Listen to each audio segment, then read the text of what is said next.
现在人的寿命呢，活得越来越久，你活到了70岁、80岁、90岁、100岁都所在多有。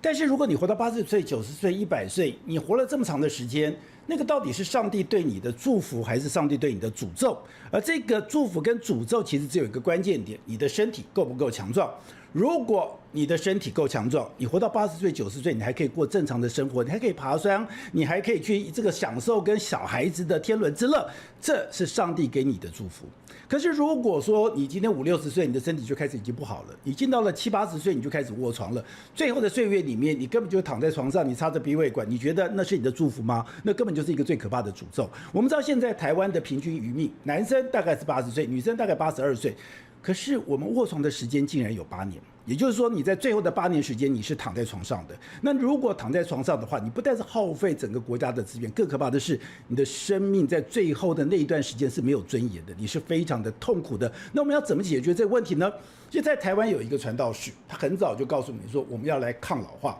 要抗老化就有一个关键，就是我们要做阻力训练，我要强化我的肌肉。过去的人你没有所谓的肌肉衰竭的问题，因为你可能活到50岁你就过去了，你活到60岁你就过去了，所以你这辈子从来不觉得你的肌肉不够用。可是当你活到70岁、80岁、90岁的时候，你才发现你的肌肉不够用。可是到你70岁、80岁，当你要发现肌肉不够用的时候，你再去努力，可能都已经来不及了。所以现在这个概念在我们的社会里面已经慢慢的普及出来了，已经慢慢的展开了。那在这中间当然有一个非常关键的人物，就是我们今天访问的何立安博士。那他是我私塾已久了，因为我开始进入到我开始去学习这件事情，我开始有概念。我说健身一定要有概念，健身一定要有逻辑，你要有概念，有逻辑，你才能够走得下去。我也非常感谢他，所以我们今天也非常高兴的邀请何老师来参加我们的活动。谢谢。何老师你好。你好，宝杰哥好，大家好。好，那何老师，今天其实谈你的这个。我觉得你是一个传道士，我觉得你不是一个教练，你是在推广怎么让台湾人更强壮、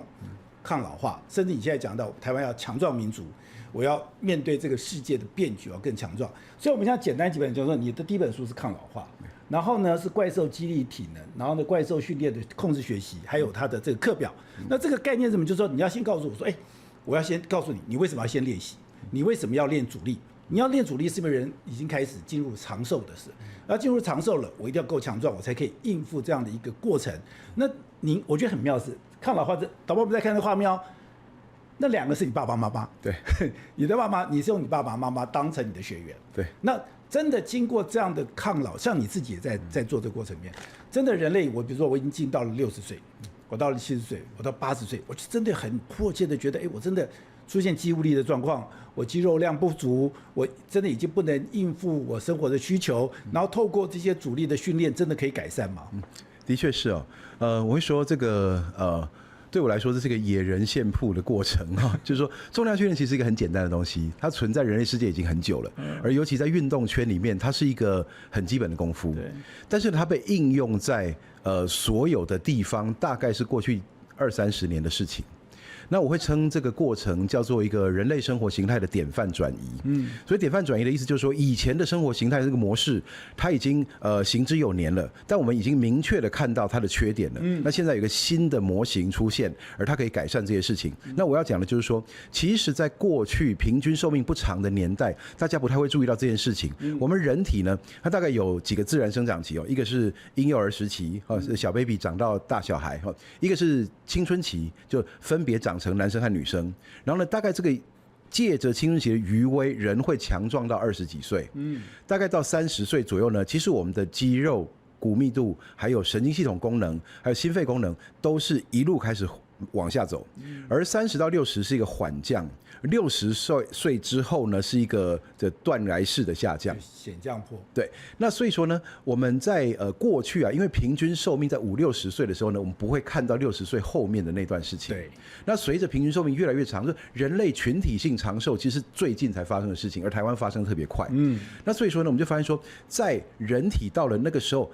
通常你的这个肌肉啊，这些骨密度啊，这些下降的过程当中，其实有很多的慢性病是很容易上升的。所以我们过去呢的 model 就是说呢，我们等到那些慢性病出现的时候，我们开始治疗那些疾病，用药物啦，用这个疗程啦，去控制那些病情，用控制那些症状。但实际上，早在这些疾病发生之前，你先不要变成这种身体，其实更重要的事情。而这个要回推到变成，其实30岁就应该要赶快开始做训练。好，那有一个最基本的现象，就是很多人老会要告开吧，卡到会挺，就是我的膝盖不舒服。对，膝盖不舒服，那别人就讲你的膝盖退化嘛。对。可是按照你们的逻辑，或者说其实现在就知道是，你的膝盖痛，是因为你的四头肌不够强。对，这是一个很常见的原因。你的四头肌不够强，你的核心肌不够强。当然我知道你不喜欢用核心这个字，就是 OK 的 OK， 就是核心不够，核心不够稳定。我的四头肌不够强。我有看过一个例子，那一个在台大复健科，然后就是膝盖不舒服，然后呢，当然你还是要抽水，你还是要打药，这都该做的做。可是后来当然开始就让我觉得现在很多的复健科医生也开始让你做肌力训练，就开始慢慢做深蹲。可是一开始深蹲的时候也不能敢让他真的蹲，就坐个椅子，坐个椅子这样上下蹲，然后呢扶着椅子蹲，慢慢来的，他状况居然就改变很多了。是的，所以其实就是说，你看起来好像是你的膝盖痛，是一个病，对，可是它的根本原因其实是在你的肌肉、你的肌力不足，对，肌力不足，还有你的核心不够，然后你的身体开始歪斜，或者是说你的身体不平衡。我在介绍另外一本书叫《杠铃处方》，其实跟你的抗老化是非常类似的，因为这个作者他以前是一个医生，对，他常常讲说，如果我早10年、20年，我就帮他们训练阻力，我就去强壮他们的肌肉，那我强壮他们的肌肉之后，他们10年、20年后根本不用到急诊室啊，他们根本不用去面对他们现在这样惨状啊，这个就是你现在在做的事情啊。其实呢 ，Jonathan Sullivan 哈，他这位医师哈，他是在底特律地区的一个急诊科医师。他原先他他当过美军啊，所以他的专业是枪伤哈。那不过呢，在急诊科呢，除了是要处理很多的急救伤意外之外，其实处理很多衰老的问题。那有些人病到一个程度啊，他几乎没有办法用一般门诊来治疗，他的情况太紧急了，送去急诊。那 Jonathan Sullivan 他处理很多这种患者之后呢，他发现一件事，他非常希望，因为到了那一步要救他都难度非常高，所以他有一句名言就是说，我非常希望我可以在来得及的时候先遇到这些人，所以他才关了他辞职了这个医师的职位啊，直接开训练中心。那说呢，在训练中心里面呢，他仍然在救这些人，只是他现在开始从来得及的时候救。对，但是这点就非常重要，就是说我们前面提到刚刚说那个膝盖痛，然后呢，所以应该避免运动，这其实是一个很重要的观念转变哦。在过去呢，我们把人体的结构视为机器，那机器呢，如果说它里面破损了，那坏掉的机器如果一直用它就更坏嘛，所以呢，我们把人体视为机器的时候会有这样的基本假设。但是呢，这种就把那个关节炎这种东西视为一种 wear and tear， 就是耗损型的疾病的时候呢，它的合理的下一步推论就是那我要休息。但实际上呢，人体是活组织，它不是机器。所以说呢，它经常有很多的疼痛。当然这里有讲话很小心哈，疼痛一定要经过医师来诊断，看你里面到底发生了什么事情。可是很多时候呢，人之所以发生疼痛，不见得真的是因为有什么地方损伤。损伤当然需要用损伤的处理方式，但是呢，有些时候那个疼痛啊，来自于用力的不均，导致关节不在正常的轨道移动。对，所以你走路也痛，爬楼梯也痛，站起来也痛，坐下来也痛。那只要有动就痛，那就不动了。但实际上呢，真正正确的方式是把附近的肌肉练强了以后，让这个关节在对的轨道里面移动。对，而且呢，我们的身体啊又更有趣，它比机器还厉害。它呢，运动本身会滋润这个关节，会滋润这个组织，它会变得越来越强。所以最近很流行的一句话就是 "Movement is medicine" 啊，就是说动作是良药这样子。那事实上呢，让人静下来反而是最糟糕的事情。你这个逻辑跟 McGill 的类似一样，对，就是我把我的肌肉变强了，对，你不是躺在那不动，对，而是叫你不痛的状况下去做动。是的，在不痛的状况下去做动，你会慢慢会让你自己不会再痛。对，那我们还是要回到刚才讲的，你之前你做了一些训练，你做了一些实验，你用你的爸爸妈妈，我觉得那一段很有趣。对，你说你爸爸后来是可以做引体向上做到6个，那很可怕其实他如果状况好，可以做更多。对，他70几岁，对不对？对，现在快80了。80岁，对，一个80岁的老先生可以做引体向上，而且是全完整的。对，过下巴的。好，那另外一个就是，你说他本来他在骑脚，我们知道骑摩托车都要拉车吧？对，其实那个拉车那个动作是很累的。对，你说他现在根本很轻松，他一手就可以把那个摩托车给拉起来不，。当然了，大家不要想象成可以单手举摩托车，那或者就是说以前他把那摩托车架起来的过程，对，会觉得说很吃力，而且对怕会失控，对那所以说就架斜的啊。那后来呢，发现说，他把它立起来的肌力是够的，那再加上说，家里这个老房子都是楼梯，对那以前呢，这就脚不舒服啦，膝盖不好啦，爬楼梯会喘啦，这些在训练过后啊，这些状况通通都不见了。你妈妈也是这样子，是的，而且我看到你妈妈也是拉很重，对，而且你妈妈的如果是长寿杠的话，她可以拉到100公斤。哦，那个是之前啦，不过那个影片拍的时候呢，那是不是全蹲？那个是高半蹲， Okay 所以说重量本来就会高一些。不过他们最近的训练很轻松的，六角杠硬举都可以拉80-90公斤，对，那是一个例行的重量。所以觉得，我觉得还有你这个儿子很好，这个儿子把他，我觉得是老人家健康最重要。对没错那就是说好，那你自己这样的经过，我觉得要很多人的刺激。就我很多的朋友，其实看到我在健身嘛，对他们也觉得说，哎，好，我做了很多的改变。然后以前我那个身体很烂，你知道，我那身体我的肩膀是内缩的，挑估的，你知道。我觉得我自己这样子改变，我自己很开心，我很开心我改变。可是有没有就是说你自己的经验，就是说你本来是一个怎么样的状况，然后呢，经过这样的一个训练之后，他会透过这种运动，透过阻力训练，他会做多大的改变？我觉得这个几乎是脱胎换骨可以来脱胎换骨来形容哈。对，因为呢，我刚刚有提到过说，我们人体啊自然的成长其实有2次，一个是小 baby 的时候，一个是青少年的时候。但是呢，之后呢，我们大概就是在20-30岁达到高峰以后呢，我们身体啊在没有特别环境刺激的情况下，它就是慢慢走下坡的。肌力训练基本上来说，它就是用人为的方式去诱发多次的成长期。那为什么会这样呢？这就很有趣，就回到演化生物学上面哦。我们人体呢，在这个远古时代哈，那其实我们是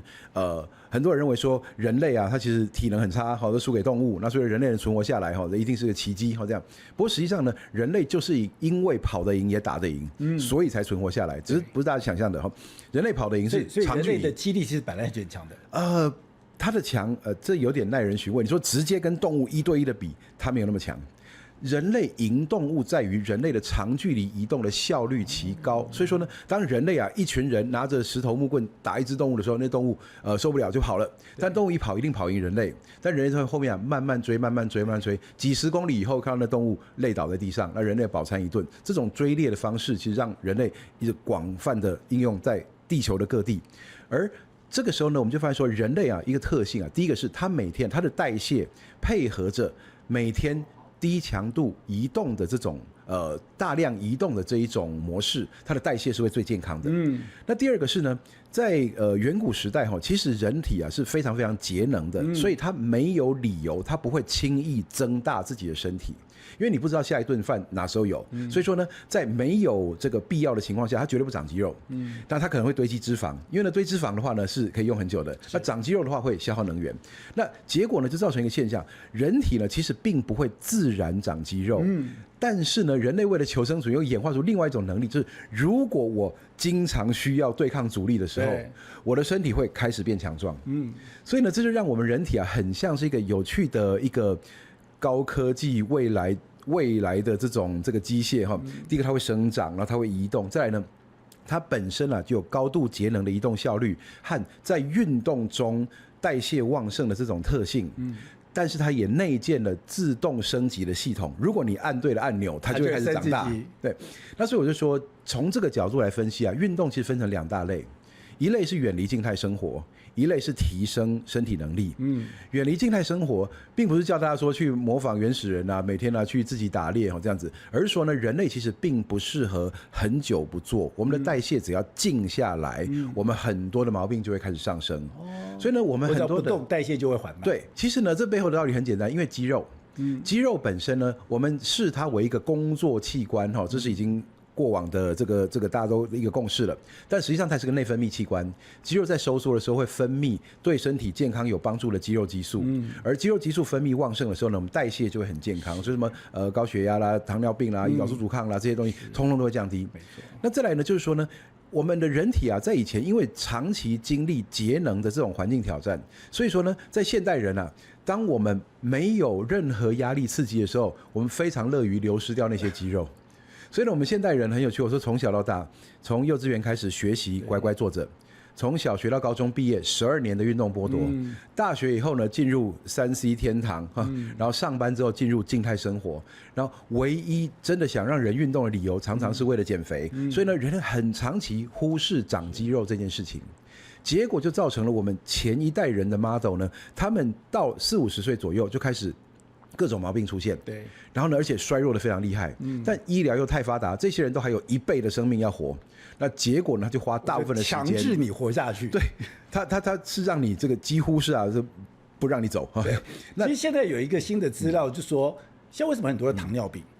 对，糖尿病的问题是你的肌肉太少。没错，因为肌肉是你代谢这个糖分的一个重要的原因，不一个器官。对，所以你现在呢，就是说为什么你这样觉得，我已经不吃糖了，我已经怎么样了，我都没有办法，因为你的身体因为没有肌肉，对，所以你那个代谢糖分的能力其实是大幅衰减。所以你刚刚讲的，你若不动，你代谢缓慢，代谢缓慢是很多的代谢缓慢。对，肌肉呢，对于这个糖的代谢来说呢，它有2大功能，第一个是储存，第二个是使用。那储存的意思是，当肌肉量大的时候呢，如果我们现在活的环境跟原始人很不一样啊，我们是这个资源过剩，然后原始人的话，他们的食物是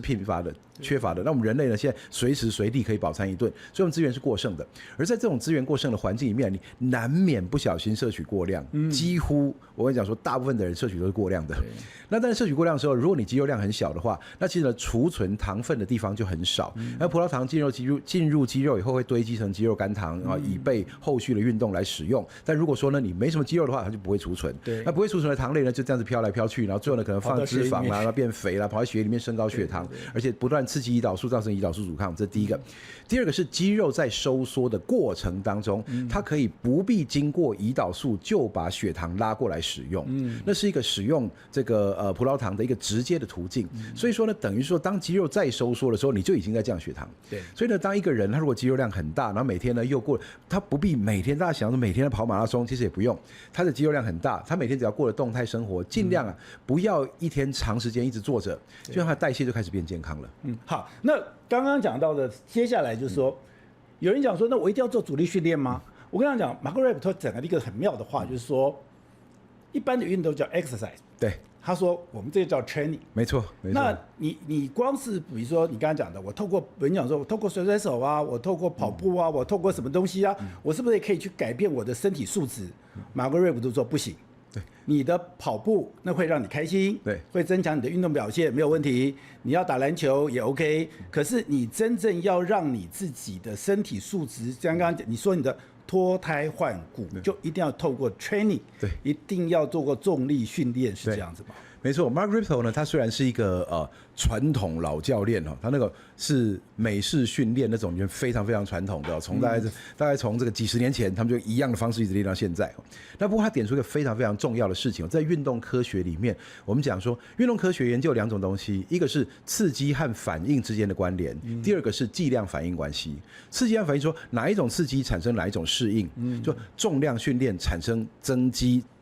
增加骨骼强度，增加这个神经系统征召能力的这种讯号，而心肺功能的训练，跑步的训练，提高心肺刺激，提高动作经济性，提高组织耐受度这些。那所以呢，我说他其实提到非常重要一件事情，就是说你要解决问题啊，要对症下药。如果今天我们面对的问题是这个人的心肺功能不好的话，那跑步是一个很合理的解方。但我们现在看的是肌肉衰退，然后呢骨骼不够强，然后呢看到神经系统征召能力越来越弱，这个四肢无法好好的控制。那其实呢，重新启动这种功能要使用重量训练，而且非常关键哦。在过去，大家很多人在对运动呢有一个误区哦，认为说只要有在动就是一种运动，对，就甩手啊，动一动就好，跳舞啊。那所以我在我的书里面写了一个4个字，叫做关键阈值。关键阈值的意思哦，就是说呢，其实在运动科学里面啊，你一个刺激，这像医药哦，就是说我这个药物啊，它不是说我吃1颗有1颗的功效，2颗2颗功效，它不是这种线性的这种关系的，它在某个剂量以下是无效的，某个剂量以上是过量的，这叫关键阈值。那肌力要增加，肌肉量要增加，骨密度要提高，神经系统征召功能要提高，这一些的剂量其实比大家想象的大得多。很多人会说呢，他从不运动到运动，站起来走走路，他觉得腿力有变好。我说是的，那是因为原来的 baseline 实在太低了。但是呢，一旦你的身体适应了走路和甩手所需的肌力，你的身体马上就停了，不再往上适应。所以重量训练为什么要使用相同的动作，常年不断的加重量，甚至里面很多人不是为了比赛，目的就是为了说，我一样的动作，我过去只能举50公斤，现在可以举70公斤，表示什么呢？动作没有改变，表示我的硬体结构是变强的，所以我的肌肉、骨密度还有神经系统征召的功能，这个软体的部分也变强了。那就是借由重量训练去诱发这件事情。而事实上呢，我们从经验法则回头看，如果动一动就有效的话，那些已经运动量很大的运动员不会额外还去做重量训练。可我们现在知道，像职业棒球啦、NBA 啦、美式足球啦这些，他们各有各的重训方法，对，而他们在场上都不是比举重的。但他为什么要压重量？就是因为他们的本身训练已经得不到更高的肌肉刺激了，他们仍然必须借重重量训练来达到这种刺激。而且你刚刚讲就是说，当时去猎杀，我想到一个故事，我觉得蛮有趣，就是《天生就会跑》里面的那个部分。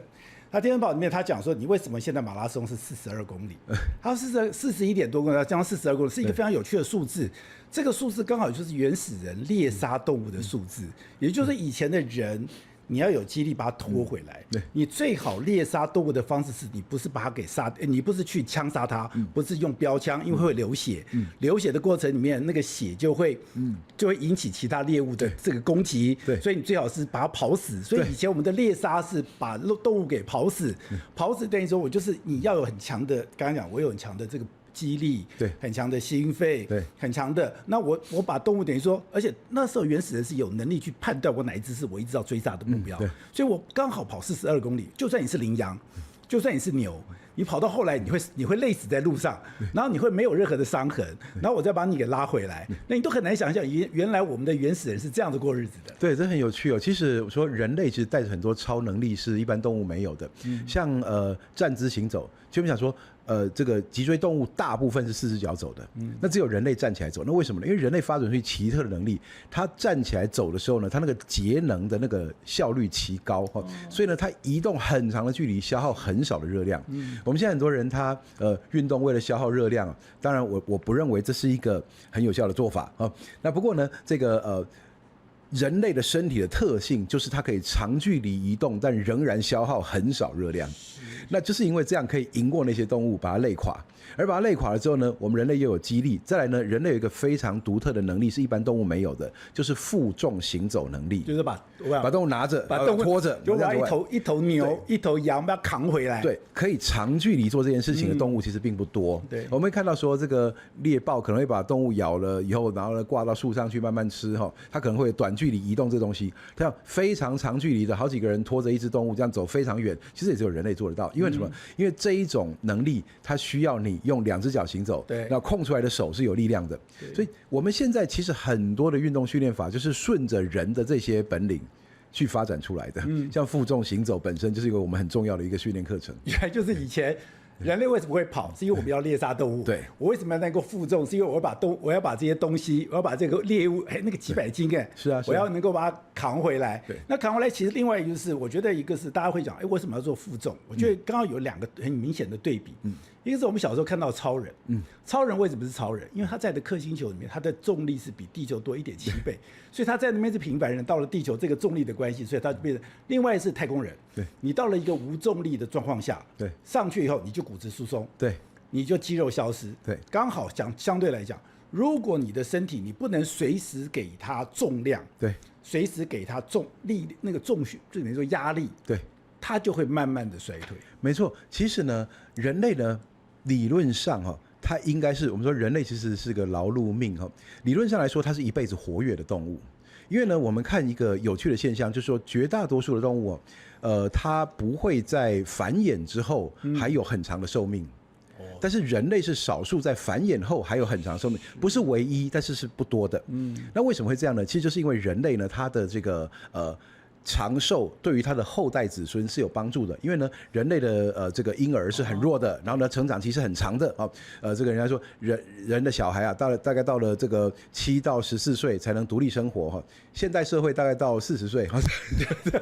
那所以说呢，长辈越来越重要哈。那不过在演化上呢，长辈不是用房产或是信托来庇佑子孙的，他是用体能在照顾的。其实4岁以前都要这个长辈照顾。对，那所以说呢，其实呢，有到60、70岁，古人啊，他因为那个环境不佳，所以说活到老很困难。但是呢，一旦他活到老的时候，其实人类是有那个潜力，仍然保持强壮而活跃的。他甚至可能要领导战斗。那所以说呢，在这种情况下，我们现代人的生活其实非常不健康。为什么？我们刚刚讲说，小时候在学校12年的运动剥夺，然后到了大学进入3C 天堂，然后到了上班以后呢，开始呢每天的没日没夜的静态生活，承受那种静态生活压力，长达几十年过后，为了换得一个更静态的退休，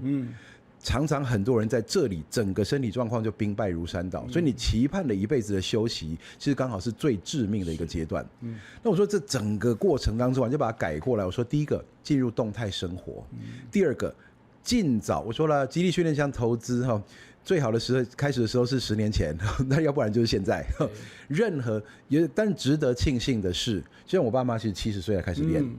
绝对来得及。但是越早越方便，越早越简单。如果你可以40岁就开始，那个难度大概跟20岁的人练差不多。对，那50、60岁开始的话，稍微难一些些。70、80岁的时候，你的教练真的要很厉害。所以呢，就到了这种但是呢，我们说这个潜能永远都存在，人类永远有恢复强壮的这个潜力。那这一点对我们来说实在是太重要了，因为呢，台湾的高龄化是速度发生的飞快。你现在要改变各个制度啦，然后要这个用长照啦这些来承接，然后呢，整个经济还有这种抚养的比例都在改变的时候，其实这个海啸打上来，我们面临的挑战可能是前所未见的。但这个釜底抽薪的方法，就让这些人不要倒下来，而且他们也快乐，对，甚至有生产力或很好的消费能力，那这是对社会都是有帮助的。其实我本来想问一个，说什么时候开始运动比较好，可是你已经解答了。其实你现在就赶快，对，因为你现在不要，你明天就会更麻烦。没错，因为我在健身房里面，我是有请教练的，那我也看到我的教练，我跟他聊过，他说。你比如说像我已经比较晚了，因为我大概50几岁开始练，我已经有很多东西的姿势已经没有办法做到非常标准。然后呢，他说如果你今天是70岁，那就真的非常辛苦，因为比如说你要做，比如说我们讲的背杠，背杠你就觉得很简单嘛，不行，如果你的肩胛骨不够宽，你是内缩的，对，你根本不可能背杠，对，你就只能用长寿杠，对。可是长寿杠我觉得不知道为什么，我觉得那个对我的压迫感很重。那比如说你做硬举，你硬举如果说我现在还可以做硬举，那我现在做硬举，那我在硬举里面，如果我现在看说他也很多的学生，很多学生也不能做硬举了，所以你其实是有一个门槛，就是说你到了那个时间，你不赶快练，你想要好好练都有问题。这我要吹牛一下，我现在大概已经可以硬举到130公斤，对我来讲，厉害，我觉得我非常开心。对，就是好，那你的特别推说，那别人讲说，那我跑步行啊，跳，那为什么特别推？特别是我们刚刚讲的杠铃处方，深蹲、硬举、卧推，你讲的推拉转走，对，为什么是这几个基本动作就可以替代所有东西了吗？很有趣的事情哦。很多的时候，重量训练到底要用什么动作哈？这个大家可以吵成一团哈，甚至你说把一些意见不同的人关在一个会议室里面哈，请他们慢慢讨论哈，最后可能会打起来哈，这样子。不过呢，回归到最简单的一件事情，就重量训练的东西是人体。而人体呢，本来就有很多的自然动作，所以呢，我们不需要去制造很奇怪的器材，做很稀奇的动作来训练人体。我们如果能够从人体的自然动作进行刺激的话，第一，人体本来就会做出这个东西。那第二呢，既然你本身的关节活动度就有这些，那它应该是安全的。好，人体本来就有很多动作会做，我们从这一大堆人体自然动作里面去寻找有负重潜力的人体自然动作。什么叫做有负重潜力的人体自然动作呢？就是说人体自然动作里面有很多动作，你对它加压力的时候，它是可以维持原姿势的。Okay, 有些动作呢，你对它加压力，它姿势很难维持。例如像投掷，我丢一颗棒球跟丢一颗铅球，实际上的姿势是很容易就转变的。你不太可能用丢棒球的姿势丢铅球，你的关节会受不了。但是我想深蹲，像硬举这个动作，你举20公斤跟举100公斤，你可以用完全一样的路径。就比方说这个动作，它可能够承受的那个压力的那个幅度是非常大的。所以呢，有负重潜力的人体自然动作，其实刚好就是人体里面最基础、最原始。所以我们就发现说呢，人的上肢的自然动作是什么呢？可以负重的就是推和拉。那多方向推拉嘛，所以有水平推、水平拉、垂直推、垂直拉。那下肢的话呢，下肢其实只有一个动作要练。就叫三关节伸展，叫 triple extension。三关节伸展就是髋关节、膝关节、踝关节，它可以一起弯曲、一起伸展。那不过三关节伸展呢是一个很大的这个类型，它里面就包含了有些时候我们三关节弯曲的时候呢，我会屈很多的膝盖，这时候呢就是深蹲了，屈伸髋伸。对，那有些时候呢是屈很多的髋，这就是硬举了。有些时候呢，我髋膝也不太屈，但是我轮流把重心丢给对方，这叫单脚支撑重心转换，这是行走。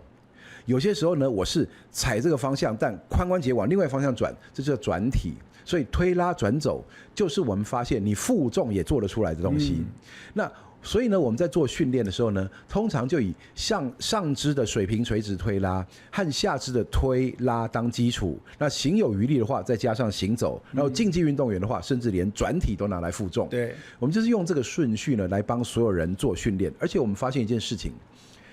其实我们要训练的是人体。所以我们要训练的是人体的有负重潜力的人体自然动作。所以今天这个动作呢，它是用直杠做，是用特殊杠做，是用沙包做，是用滚木做，其实都是一样的，就是加重量，只要能够加重量。那就是说呢，那个很有趣的一件事情就发现了，这里展开了一个肌力训练里面很重要的观念，叫进退阶系统。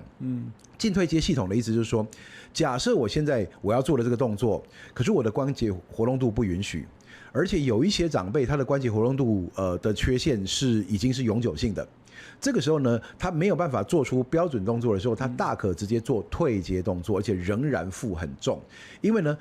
对于虽然说我们讲说背蹲举，你一定要有足够的肩关节活动度，要不然的话呢，肩关节压力太大，引发胸椎、腰椎代偿，姿势就会跑掉，甚至可能会锁住髋关节，蹲不下去啊。这种反射回馈相邻代偿，人体非常奇妙的这种动作控制的潜意识啊。的这种流程呢，其实常常会把一个动作弄得歪七扭八。但如果说我们可以直接绕开这个动作本身的限制，直接让它进行退阶训练。对，比方说有一个人肩关节活动度不足，那就用 SSB。我刚说这个长寿杠好会不舒服，其实长寿杠很多种版本。我们为了适应所有的身材，我们每一个场馆都有一大堆不同的长寿杠。你背这一支不舒服，你换一支，你一定换得到你要的，这样子。那甚至有火星杠啦，这整个弯的哈，然后或者是有蜘蛛杠啦，那重量是下降的这些。那所以说找来找去啊，因为每个人肩膀长的形状不一样。所以呢，那个长寿杠需要垫肩，有的刚好压在斜方肌上面，有的刚好压在肩峰上面，有点不舒服。但是呢，你如果找一个宽度刚好、曲度也刚好的话，那其实通常可以解决的问题。对，这就是我用长寿杠的关键，就是说，我觉得没有刚刚好，那用那个直杠就简单。长寿杠如果不合身的时候，难度会变高的，对，因为你一直去撑住它那里，一直撑不到地方，所以呢才会需要说现在有大长寿、小长寿嘛，所以要不同的 size。对，那有这样的这种观念之后，你就发现了几乎没有人不能训练。我说基本上来说了，还能走路的人都能做重训。对，那像膝关节活动度不足，你可以做向上蹲，箱子高一点高半蹲就好。那髋关节不足，活动度不足的话，可以硬举没办法拉，你可以改成6角杠硬举，这样子稍微微调一点就可以继续锻炼，而通常可以达到相同的肌群。那这个时候呢，我们就发现说，其实肌力训练它可以是一个很多元的，所以我们才做一个多元强壮的观念。那就像以前大家讲说你体力好不好，所有人都问你5000公尺跑多快啊？那也就是说这个你肌力强不强，每个人都想知道你深蹲或硬举是多少。那实际上呢，我们深蹲啦、握把蹲，有这个长寿杠的深蹲啦，有6角杠硬举啦，滚木杠的硬举，有大沙包和推雪橇、拉雪橇、负重行走。其实每一个人都可以找到他能强壮的东西。那用这个方法呢，你只要找到。你就摸到开关了，对，就接下来就一直按，对，一直按人就一直变强壮，这是肌力训练。电视看不到的加内容，锁定 YT 宝洁怎么说，每周3、4晚间6点独家上线，按赞、订阅、开启小铃铛，加入会员按下超级感谢，听听宝洁怎么说。